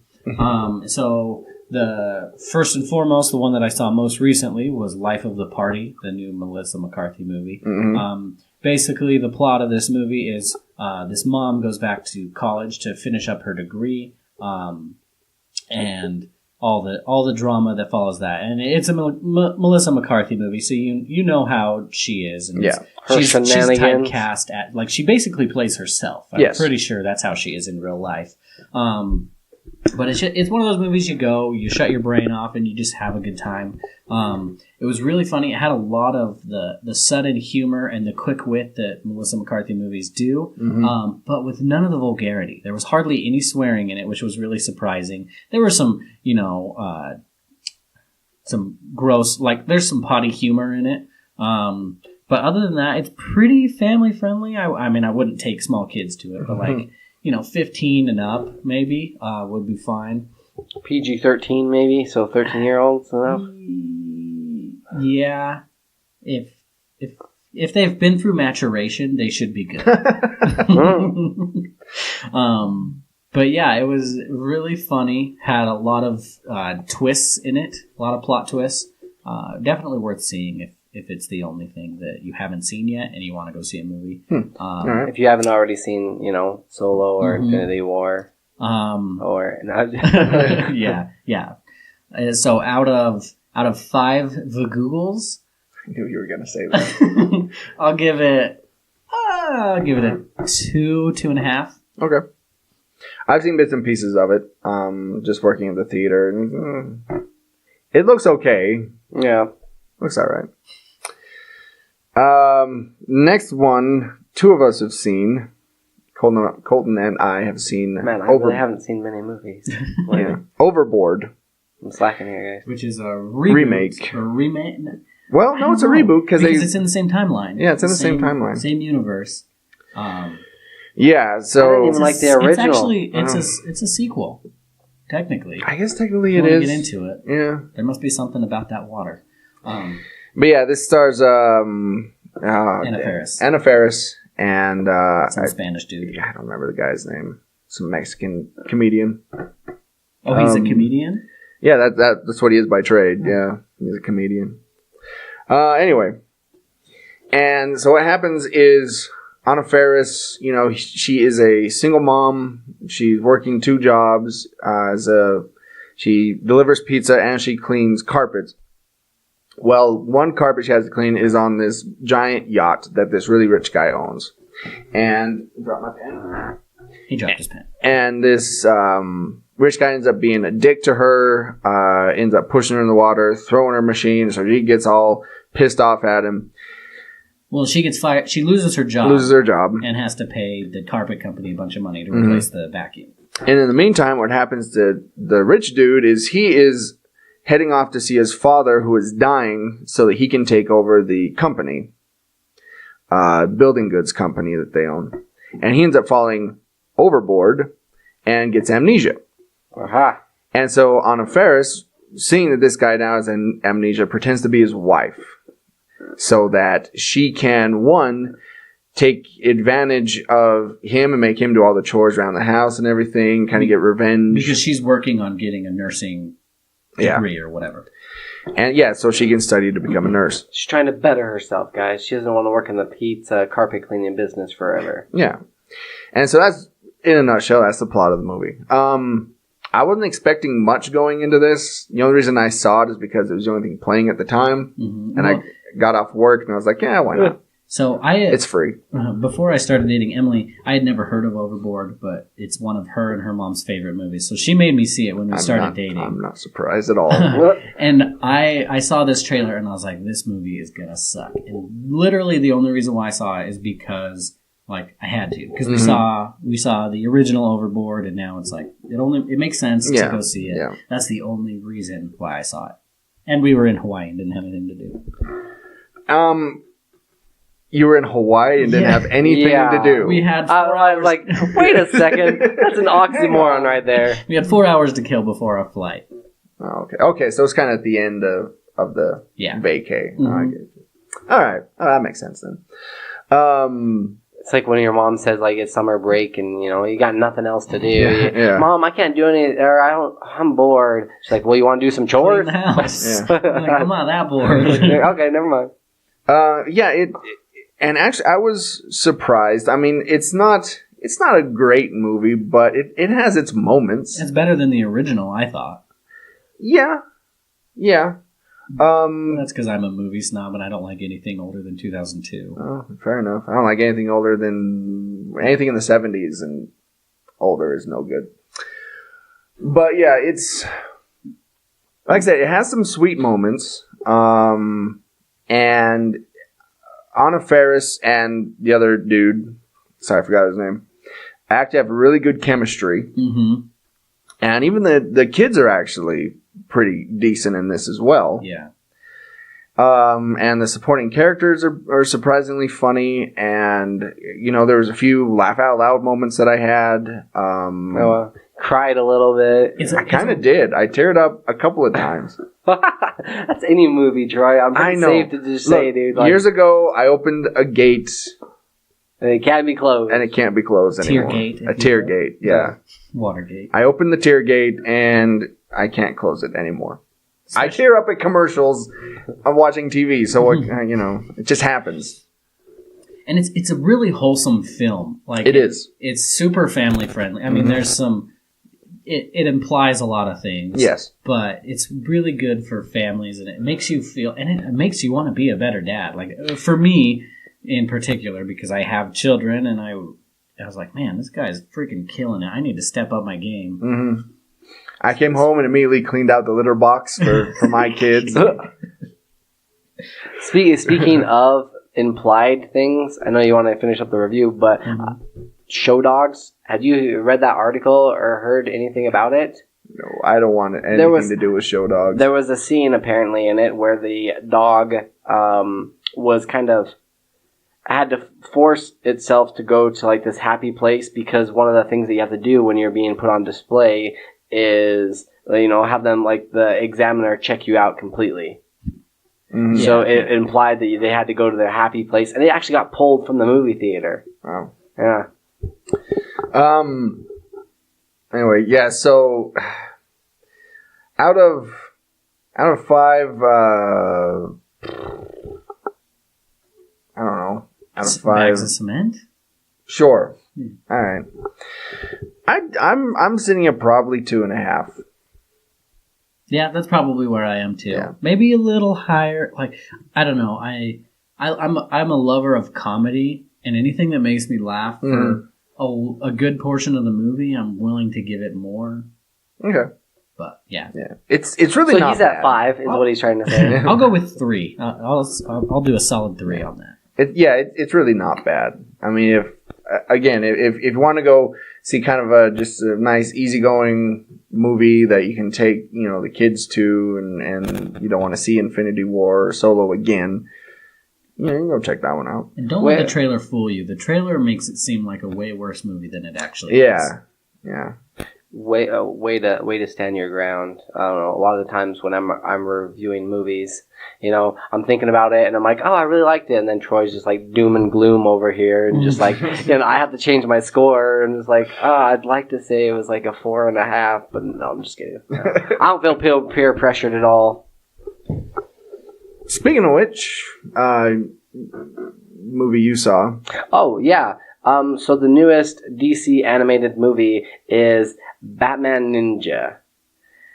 And so the basic, I'll watch anything Batman, and I have all the other DC animated movies, so why not? But I was watching this one, and the basic premise is Batman gets sent back in time because of Gorilla, what's his name? Grodd, thank you. Gorilla Grodd sends everybody back in time, and he happens to be working in Arkham Asylum, so some of the big heavy hitter villains also get sent back in time.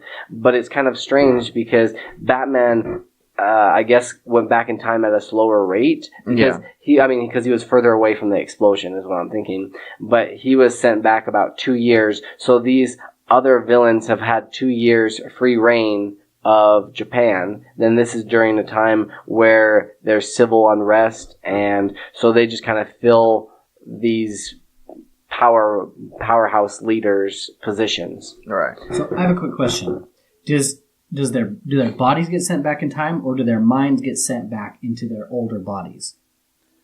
Their bodies get sent back to ancient Japan. Okay. Because I see. Ancient. Far back. Okay. Yes. Yeah. Because there's a big difference between those two things. Right, no, for sure. The animation is definitely unique and different, and they kind of almost pulled a Suicide Squad where they announce the character and have like writing underneath them. Yeah. And it was zany and over the top, and I was like, the one thing that I was looking forward to is how they would look. Because you didn't get any description on what the Red Hood would look like for a large portion of the movie, and then you actually get to see what he looks like, and you're like, okay, that's kind of interesting. And same with like all the other characters that they had. But this was definitely a weaker movie. Yeah, it's not great. I didn't finish it. I stopped about 6 episodes in. Yeah, about maybe 40, 45 minutes in. I didn't even see, him get to his, like Robin or anything. I didn't even see them. Yeah.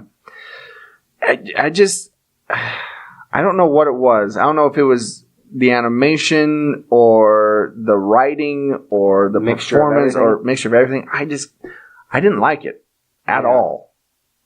It wasn't good. There was redeeming aspects about it, and because I've seen a lot of anime, I noticed where they actually got a lot of their references from, and they pulled it from a lot of different popular anime.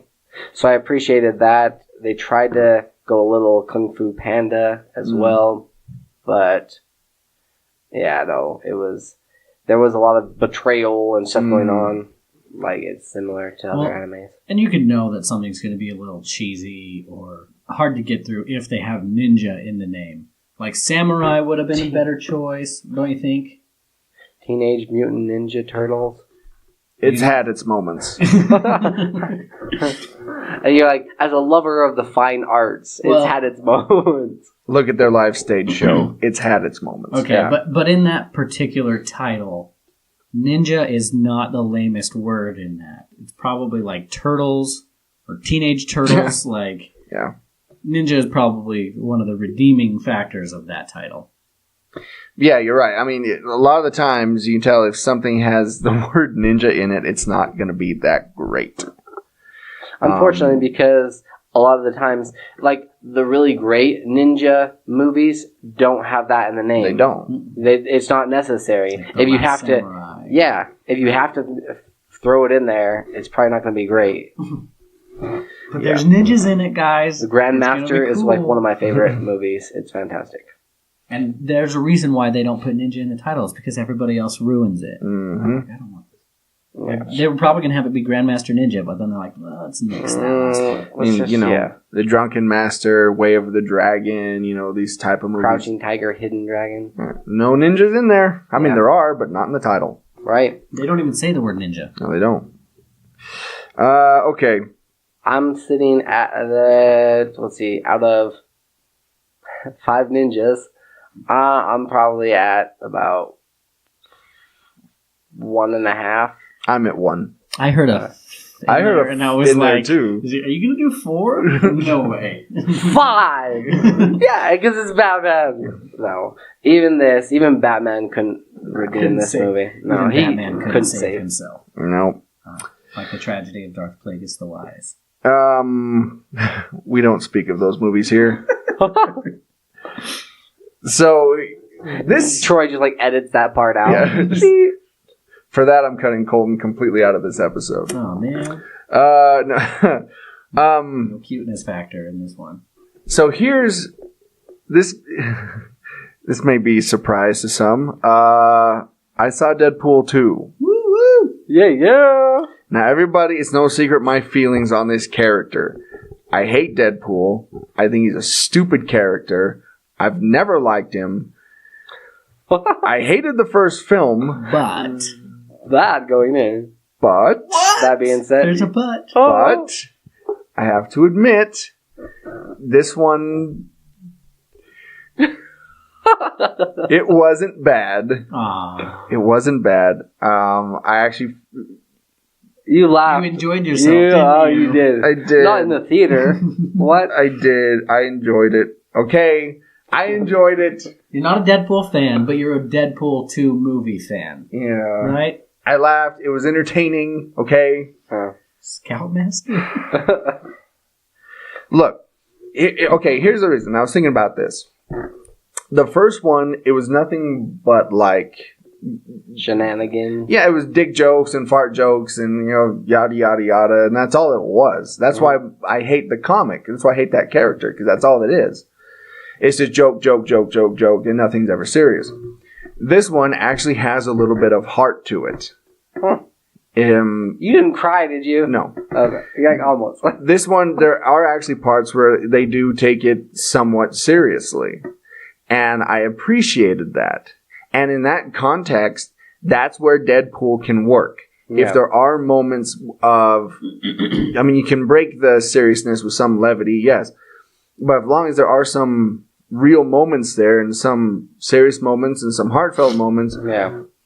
I think that's where he could work as a character, and that's what this movie did. And so it worked. Showed his human side. Yeah. And there was a lot of funny jokes that he made. There was a lot of pop culture references. And the fourth wall breaks. There weren't as many this time. There were a couple. I feel like they did them right, the ones that they did do. Yeah. And they dove a lot more into the X-Men universe, which I appreciated. And I really liked Josh Brolin as Cable. Mm-hmm. And that's another character I can't stand. Yeah. They actually made him decent. Yeah. And he wasn't bad. It was pretty good. And so out of 5, Chimichanga. I don't want to say that. I don't want to say that. You were thinking it. I was. You know, the funny thing is, in either of the Deadpool movies, he doesn't reference chimichangas one time. And that's like his thing in the comics. He did in the second one. He did? Mm-hmm. When they got out of the taxi, when they're going to have a big fight, he said, time to make the chimichangas. Oh. So fine, let's go with that. Embrace it, Troy. I'm giving it... It's hard for me to say. I'm giving it 3.5. Wow, that's a 1.5 away from being a 5.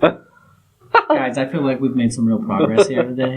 This was hard. Yeah. This was hard for me to do, but I was gonna lie to myself and say I didn't like it because I did. I enjoyed it, so I gotta be true to myself.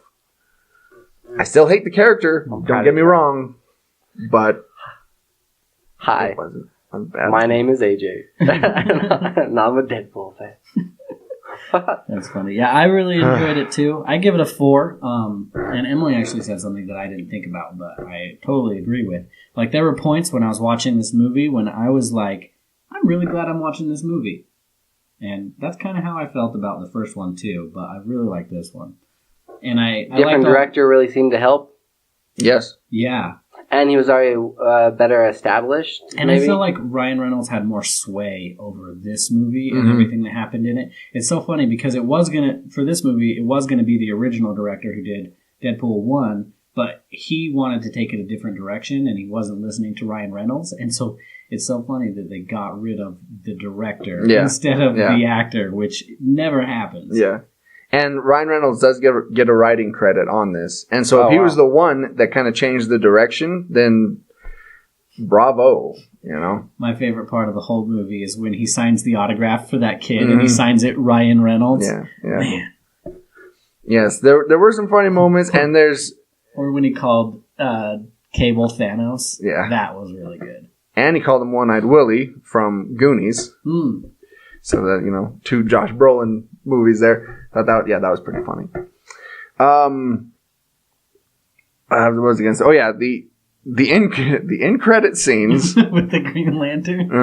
And he goes back in time and changes a few things, and it's pretty good. It's pretty funny. Awesome. I'll give him that. All right. Well, so, I'm really glad you enjoyed it, and it kind of opened Deadpool to a new light. Not Deadpool per se, but those movies. So when they do X-Force, you might be more willing to go see it. I will. And X-Force will be less Deadpool-centric. Yes, which is a good thing. But I'm more willing to go see the third one, you know, and when inevitably they will do a third one, so I'm sure. Oh, absolutely. I'm more open to go seeing that. I'm not dreading it as much now. So out of 5, what would you give it? You said 4. I said 4. Oh yeah, that's right. You said 4. Okay. All right. Let's move on to Solo, because I'm the only one that's seen that one. You're Solo. So you saw it Solo. I did.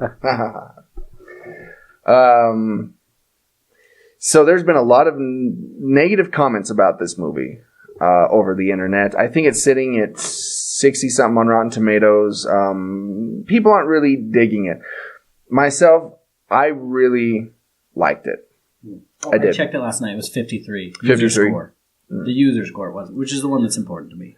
I think a lot of it has to do with the character being so iconic and it not being Harrison Ford. I think a lot of people are going in thinking this movie is going to be crap. I'm not going to like it. And like I said with Deadpool, they're lying to themselves. Well, I think they did actually like it, but they don't want to admit they did. Because there's nothing... It's a Star Wars film. It fits right in to the Star Wars universe. Yeah. Alden Ehrenreich plays a good Han Solo. And, you know, and it's a heist movie. And it's fun, and you get to see a lot of the origins of Han Solo. You get to see how he got his name, his blaster. You get to see his relationship with, like, Chewie and... Yes. And Kira and Lando, and you get to see the Kessel Run, and you get to see...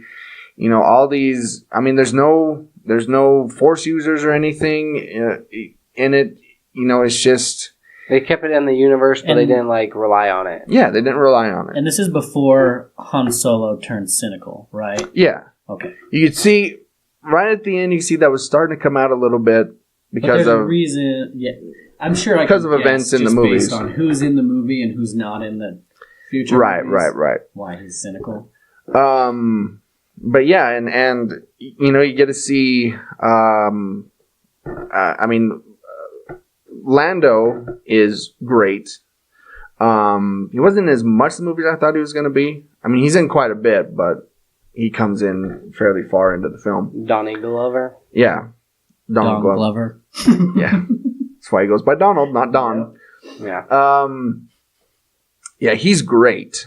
He's a fantastic Lando. He even kind of got the Billy D. Williams voice down, which is really good. So he kind of steals the film. Chewie's great in it. Chewbacca's great. Complaints. I know I had some. The worst. I can't quite think of. the characters, besides like, Han and Chewie and that, were a little weak. The villain was pretty weak. And it was a little predictable. You could see where it was going. So that's a few complaints. But there's one part, and I'm not going to spoil it, that my jaw hit the floor when that part came up. I wasn't expecting it. I didn't read or anything it was going to happen, but when it happened, I got very excited. And I look forward to where the next 2 movies are going to go, because this will be a trilogy. Because of that one scene, and it was great. That's awesome. So yeah, out of 5, Millennium Falcons. All right. I would give it. I've actually seen it twice now. I'm sitting at like 2.5. Okay. I put it in. It's better than The Last Jedi. I did see your list. Yeah. It's right under Rogue One. Okay.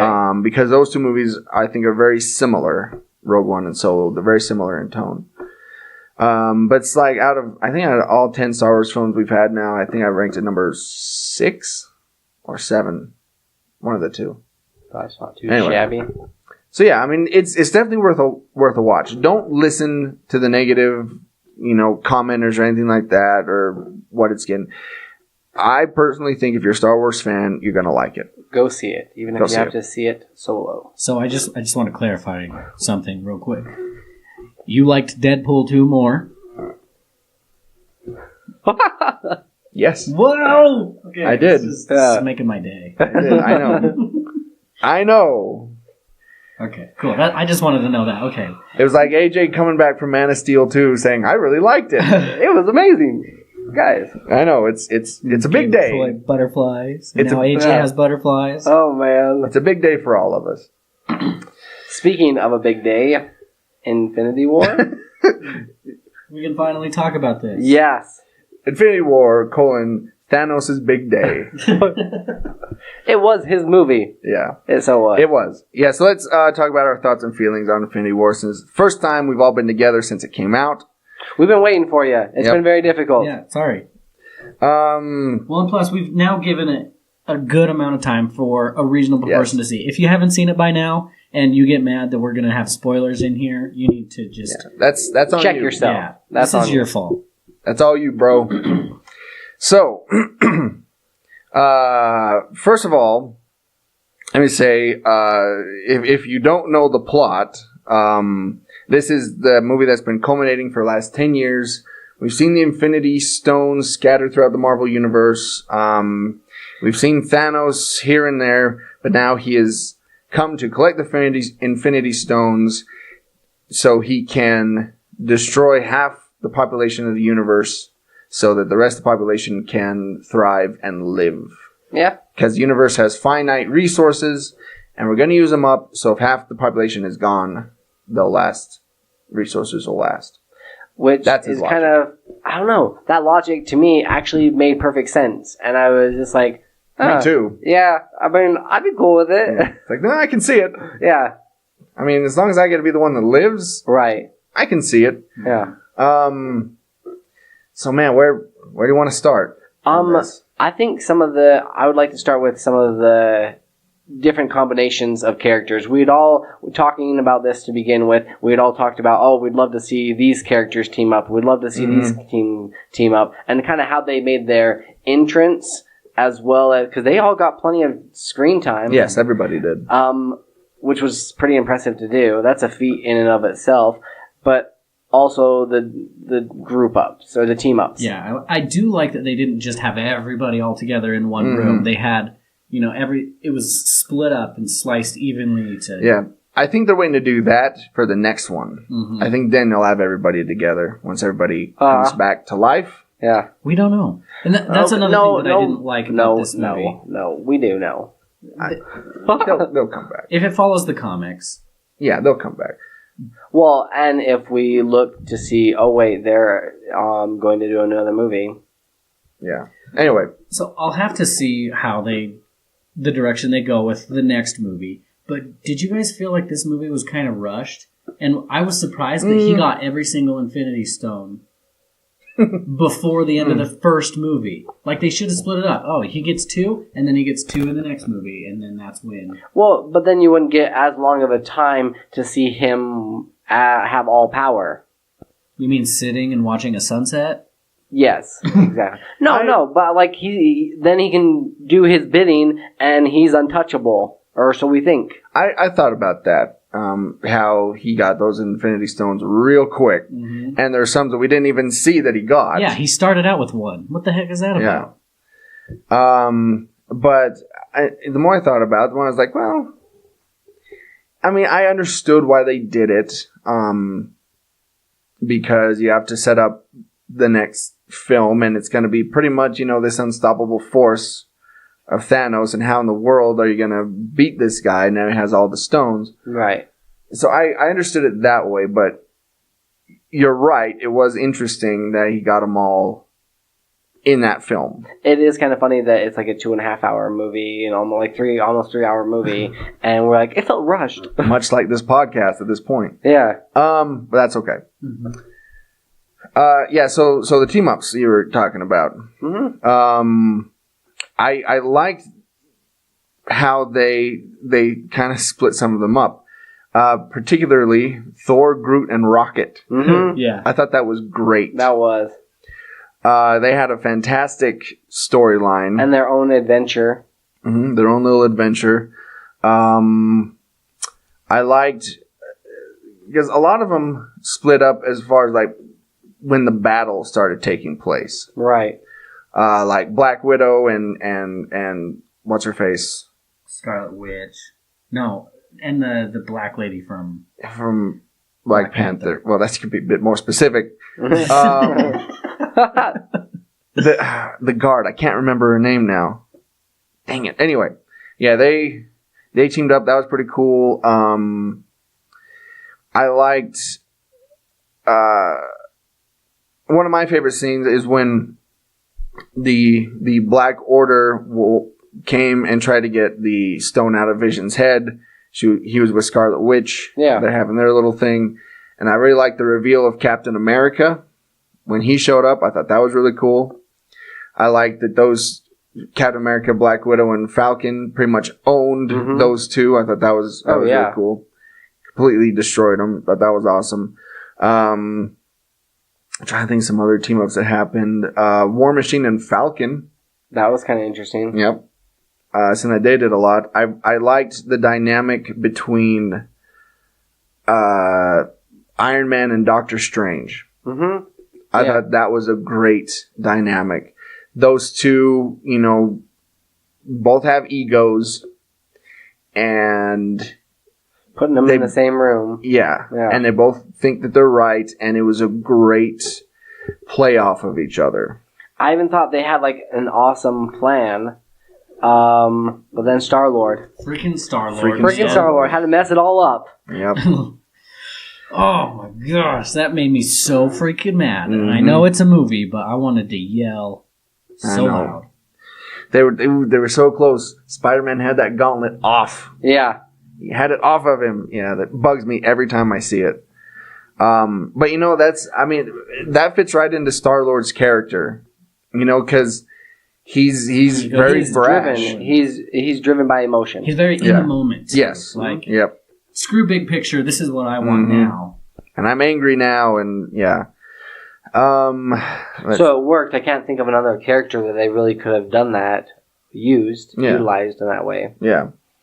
Yeah, I really liked that whole group on Titan, Doctor Strange and Iron Man and Spider-Man and a few of the Guardians. I thought that was a kind of a cool team up there. And it's great. It was fun to see all these characters together on screen, teaming up. I liked that they weren't exactly friends. I wouldn't call Iron Man and Doctor Strange friends, Right. But they understood the goal. Yeah. And worked together to achieve it. So I like speaking that of Doctor dynamic. Strange, why didn't he just create kind of like cut off Thanos' arm? Yeah, people have been talking about that. Right. Because, well, here's the thing. He saw how many different outcomes? Right. 14 million or something? Mhm. I'm sure that was one of the outcomes he saw, and for whatever reason, it didn't work. So that was the only Plausible. way that it could work is if he gave him the time stone. And To save, because Iron Man's going to play a kind of a pivotal point. And so that was the only scenario he saw that was going to work. He's and in so it he for had the to do it. end game. Yep, he had to do it. Man, there's so much. I'm trying to think of what else. Let's talk about who they killed off. Okay. And why you agree or disagree. And who do you think is going to stay dead? Like, for me personally, Loki. I think Loki is dead. Yeah. Loki's not coming back. No. Which, that was a shock right at the beginning Right? of the film. Yeah. Yeah. Like, he was dead within 10 minutes. I'm like, what the? okay. So now we got an idea for how this movie's going to go. Yep. The Yeah. extremely likable character that you think will be one of the ones that stays is gone. I think if they bring anyone back, it will be only the ones who die with the snap. Yep. Yeah, I think Gamora's gone. I think she's dead. Heimdall. Heimdall's dead. Yeah. I hope Korg and Meek aren't dead. I hope they're still alive out there somewhere. I hope they escaped. Speaking of reveals, I was going to say, what'd you think of the Red Skull? I liked it. I did like it, but I thought it was incredibly random and kind of more just a cameo than anything else. It was very much fan service because ever since the first Captain America, I thought, where did he go? Mm-hmm. Are we going to see him again? And then when it turns out that he's been on this planet showing people where the Soul Stone is, you know, like he said, leading people to a treasure he can never have. Yeah. I thought, that's an interesting take on it. Interesting take, yeah. I hope he'll be back, but it's not looking like it. Any of the other ones that are going to be dead for good? The people who vanished, I'm sure they're going to come back because we're going to have a Spider-Man 2. We're going to have a Guardians of the Galaxy 3, so you know that they're coming back. Right. I think it's not coincidence that a lot of the Phase 1 heroes were saved and didn't disappear. Iron Man didn't disappear. Captain America, Thor, Bruce Banner, Black Widow, they're all still alive. And Meaning they have potential to die. Yeah. Like, I don't think that's a coincidence. I hope that whatever they do in the next film, it doesn't undo whatever the first film did in the first few minutes. I hope that the build up to that is quite a ways in. Yeah. And it's only in like the last half hour that they bring people back. Because then you'll be like, then I feel like you'd almost be thinking about that the entire time, you know? Loki, yeah, he's kind of an intricate character and has some depth to him, and it was kind of shocking, but at the same time, you were still able to move beyond that and finish the movie perfectly fine without really, like, thinking too. I mean, it wasn't until after the movie that you're like, oh yeah, Loki's dead. Yeah, it's like, And at this point, we're kind of sick of Loki too, being so wishy-washy. So I think it's a good death. He died in an honorable way. Yes. So at least he went out, like, you know, sacrifice himself. Sacrifice. Yeah. I mean, there have been pictures released of the next Avengers film, some set pictures, and it looks like they've gone back in time to the Battle of New York because Captain America is in that costume. Thor's in that costume again. You see Loki again in his little Bane mask that they had him in at the end. So I think there is going to be some time travel involved, and I think that's how they're going to stop Thanos. What I hope they do is they do a time travel back throughout the Marvel Cinematic Universe. That would be cool. That would be cool. So I hope you see scenes similar from to what they did, like with Spider-Man former Homecoming, films. right? What do you mean?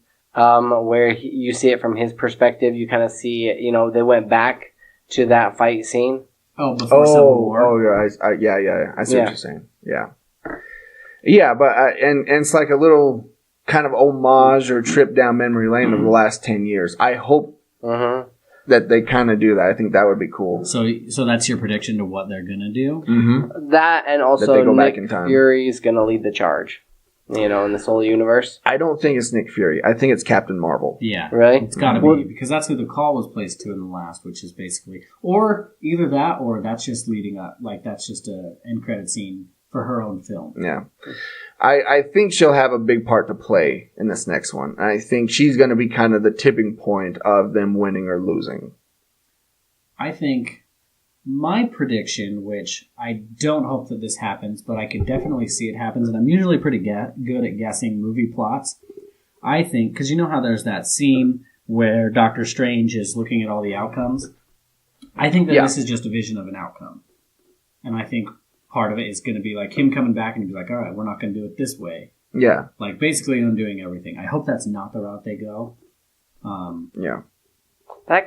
That could be because the beginning of this movie could be that thing, and like I think that would just irk too many fans. Yeah, that it's just like it's a cop out. It's like, oh, it's like Twilight all over again. I don't know if you ever saw that movie where she goes through the whole thing, this whole big battle, and then it's just like, oh, that never happened. Yeah. I hope they don't do that. I mean, I can see them. Like I said, going back in time, getting the Tesseract, getting the Ether, getting all this stuff, and destroying them before Thanos can, even make it to Earth. Yeah, get his big purple hands on them. And that's the other thing I want to talk about really quick is Thanos himself. I think Josh Brolin did an amazing job as Thanos. Oh, he did. Because I could see aspects of Josh Brolin in that character. It's one of the best CGI characters I've ever seen. It's fantastic. Because I've seen a lot of Josh Brolin films, and so I see kind of, he has certain characteristics that he does. Certain mannerisms. Mannerisms, yeah. And I could see that in Thanos, and I thought that was really cool. Just those slight little gestures and things that he does that... And I love the fact that even before he gets all the Infinity Stones, he's basically unstoppable. Oh, yeah. I mean, he takes out the Hulk. Yeah, he's stronger than the Hulk without any Infinity Stones. Yeah.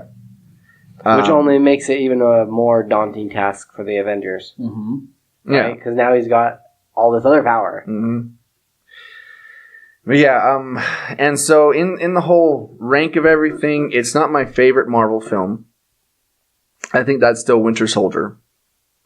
Followed by the Avengers, the original Avengers. And it's difficult to pick and choose since there's so many of them. Yeah, I would say it's that, and then Civil War, and then this one. Okay. Because I think it had so much build up behind it, and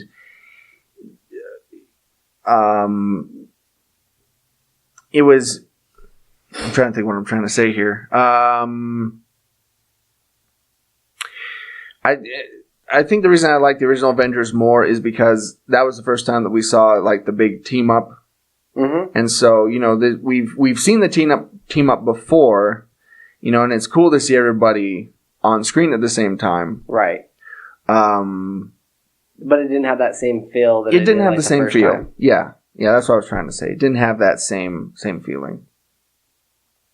It's never going to be like the first time. Yeah, it's true. Don't I know it? Anyway, so anything else you guys want to talk about as far as Infinity War goes? How many stones are we giving it? I'm sitting at... I think I'm at about... Let's do this. Let's all just say at the same time what we're giving it. Okay. And we'll see what happens. Okay. 1, 2, 3. 3.5. Well, what did you say? I said 3. Wow. 3? You guys gave it more than I did. You said 3.5? Yeah. I said 3.5. Boom. There you go. Fist bump. Another fist bump. Another fist bump. It's third one. Yeah. I think this movie is basically just a lot of build up to the next one. I think the next one's even going to be more... I can already tell. I'm pricing it at a 4 with that one. Yeah. Like maybe even more. If they have the big group shot of everybody and it's a one big final battle, that will really raise it up for me. Yeah. Yep. But yeah, and yeah, it's a great film. I'm sure you've all seen it. Everybody that's watching, if you haven't, go see it. But I would say see the other Marvel films first. Otherwise, you're not going to have that same emotion or feeling. Or appreciation. Especially when it comes to a lot of the end deaths. Yeah. Like, if you haven't seen Black Panther or Guardians of the Galaxy, you're not going to know who the heck these characters are. It'd be difficult to pick and choose like a couple movies. If you haven't seen it already, are you enough of a fan to really care if you haven't seen those ones before and don't know who they are? There's still probably stragglers that are going to see it just because of the hype. Well, I think there are some that have seen a lot of Marvel films, but I think there's a lot out there that haven't seen all of them. Like, I think some will see, like, the bigger ones. Well, and it's difficult to pick and choose, because I was thinking about this. You know how we were talking about doing certain quintessential episodes of, like, different TV shows that you have to see before? It's difficult to pick and choose with these movies, because you're like, oh, well, they need to see this because they make this. They pretty much all matter, you know? Much like this podcast. So if you haven't listened to every other episode that we've done, go back. Do yourself a favor and go back and listen to them all. Mm-hmm. And well, except for I'd say something about episode 50. Yeah, I think that's really when we hit our stride. Yeah, I think that's where we started going strong. Yeah. All right, so yeah, there you go. Finally, our Infinity War discussion and review, and it's culminated into this. And there's still so much that we left out. There's still a lot we could talk about, but we got to wrap this episode up because it's running on 2 hours long, which is almost probably a record. It's pretty close. Not a commentary. Aside from the act at the movies episodes. Yeah, this is pretty close for our longest episode ever. But hey, that's okay. Exactly. You know, we didn't have an episode last week, and I've missed the last 3. Yeah. So you get what you pay for, right? Okay. So speaking of all of our episodes, here's where you can find them. You can go to worldwarg.podbean.com. We're also on iTunes and the Google Play Store. We're also on cosmicpotato.com. On the social medias, you can find us at facebook.com/WorldWarG Podcast. We're also on Twitter and Instagram. Just search at WWG Podcast, though truthfully we don't do much with those. You can find all of our merchandise, all of our t-shirts, and mugs. I have a mug, by the way. I like my mugs. At shop.spreadshirt.com/WorldWarG. You can also email us anytime. Day or night. At worldwgpodcast@gmail.com. Also remember, you can call or text the show at any time at 385-240-1692. So this has been World War G episode 178. That has been AJ. That has been Troy. And I've been the Cuteness Factor. Stay geeky, my friends. Yeah. Goodbye. I had nothing else.